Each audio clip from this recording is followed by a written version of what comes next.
The leader of the World Championship makes an unthinkable mistake and destroys his car in full. Fight for points. A sequence of technical and human failures converts the weekend. McLaren in a total disaster. The great unknown explodes. Was it just a pilot error, or is there a darker truth behind the Baku accident? Oscar Piastri's accident in Baku was much more than a blow against the barriers. It was the consequence of a chain of errors: the anti-stall at the exit, the immediate penalty, the pressure to recover positions in a treacherous circuit, and a car unable to offer stability outside your ideal window.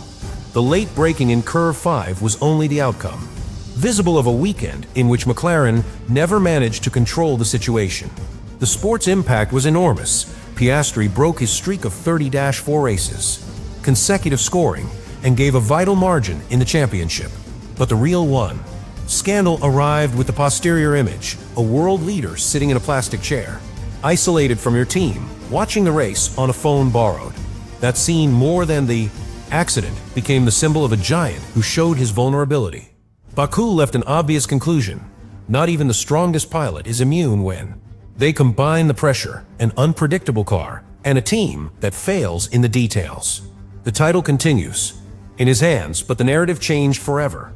Oscar Piastri arrived in Baku as a solid leader of the World Championship, backed by a McLaren that seemed invulnerable and with intact confidence after a streak of 30-4 consecutive races scoring. But in a single weekend, that image collapsed.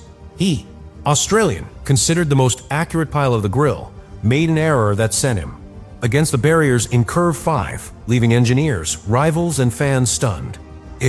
That it should be a confirmation of its domain became the epicenter of scandal that it still generates debate.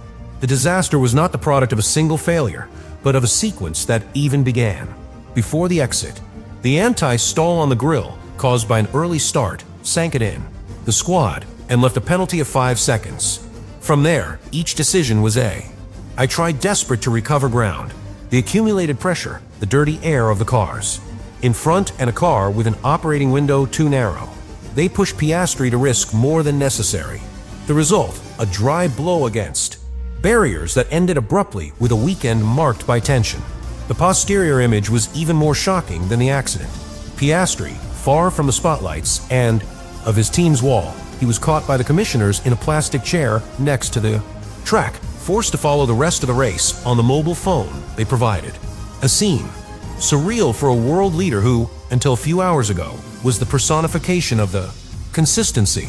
That photograph, more than the impact against the wall, became the symbol of a disoriented team and a pilot who went from a hero to vulnerable in a matter of minutes. The sensation that remained in Baku was that of a scandal to several layers. How could McLaren, with all his technical power, to expose his strongest man to such a scenario? Grotesque? Why Piastri? Until then, the example of coldness, rushed into decisions. Improper of your style? Official explanations speak of human error and bad luck, but telemetry data and testimonies of analysts such as Anthony Davidson reveal a much more complex background. The MCL 30-9 did not respond predictable, and the Australian never found the balance between aggressiveness and control. What was lived in Baku was the confirmation that even the strongest pilots can break when pressure, car limitations, and circumstances of career. Piastri's accident not only broke his points run, he also opened the door to a uncomfortable debate. Are we facing a simple spot in a brilliant year, or before the first real crack in your candidacy for the title? Oscar Piastri's accident in Baku was not an isolated fact or a punctual dismissal. It was the result of a chain of errors and circumstances that began even before the traffic lights will go out. At the exit, the Australian anticipated the light too much, activating immediate the anti-stall system of its MCL 30-9. The car was stuck during a moment that seemed eternal, and in those seconds, he lost 8 vital positions. As if belittled, the commissioners added a penalty of 5 seconds by the jump start.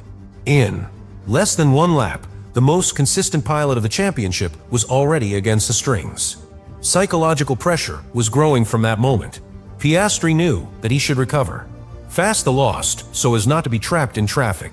In Baku, an urban circuit where advance implies extreme risks, that mentality pushed him to force more than the account. It which should be a calculated approach, became a desperate persecution. Each curve became a battle, each braking in a minimal field where the minimum imprecision could end his career. And so it was. The maneuver that triggered the accident in Curve 5 was loaded with factors. Hidden, Piastri tried to advance several cars at once on the outside, a bet ambitious that required surgical precision. At that time, Nico Hülkenberg, behind the wheel of the Sauber, occupied the outer line and conditioned the available space. The Australian, distracted and forced to modify his career, he stopped too late. The dirty air of cars that he had ahead further reduced the grip, and the outcome was inevitable, blocking loss of control and a dry impact against barriers. The blow not only destroyed its MCL 30-9, it also collapsed the strength narrative that I had built throughout the year. Until that day, Piastri had been an example of precision, a pilot who rarely made errors under pressure. Suddenly, he was portrayed as a leader, vulnerable, capable of chaining in a single weekend an anti-stall, a penalty, and a avoidable accident. The problem was not only the loss of points, but the change in the perception, from infallible to human, from solid to questioned. The most striking thing is that, by analyzing telemetry and subsequent statements, there is only clear guilty. Piastri assumed all the responsibility, qualifying what happened as two simple errors of me. But reality shows a much more complex cocktail. A car hard to control outside your ideal window, career decisions taken to the limit, and psychological pressure to defend a world leadership. The great unknown that Baku left was not if Piastri made an error, that was clear, but McLaren as a team managed the situation well. What had it come by radio after? The anti-stall? Should they change the strategy to get out of the traffic? The truth is that they left. That its strongest pilot would be exposed to a scenario where it was most likely a disaster.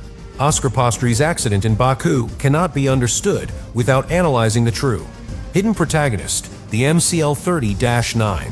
The McLaren car is a jewel of engineering when it rolls in medium and high aerodynamic load circuits, but it becomes a true headache in stages such as the urban layout of Azerbaijan.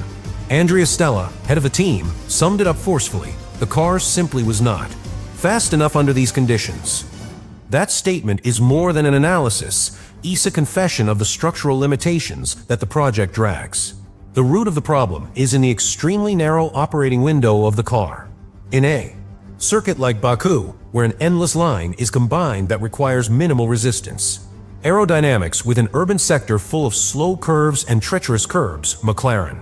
He found himself before an impossible dilemma. If they set up the softer suspension, the car I absorbed the pianos better and gained traction in the slow part, but became unstable too. Speeds greater than 300 kilometers per hour.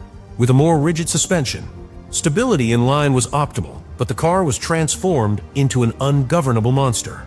In the technical sections, the telemetry data were revealing. In the Old Town, the MCL 30-9 lost grip in an unpredictable way, with abrupt reactions that made it impossible to trust fully in him. Lando Norris described him with a phrase that was recorded: "It can bite you at any time." That car's ability to move through a brilliant. In a fraction of a second, it was exactly what caught Piastri. Forced the braking in the Curve 5, trusting an answer that never arrived. The car, outside its fragile area of comfort, punished him mercilessly. The contrast with other teams was devastating. Red Bull and Ferrari managed to find a balance that, without being perfect, allowed them to adapt to changing conditions. McLaren, on the other hand, it was caught in an intermediate configuration that did not shine in line or curve. Piastri, accustomed to a car that had given him during much of the season full trust, he found a tool that seemed to play against him. That loss of trust explains the chain of accumulated errors, from the anti-stall at the exit to the excess ambition in failed overtaking.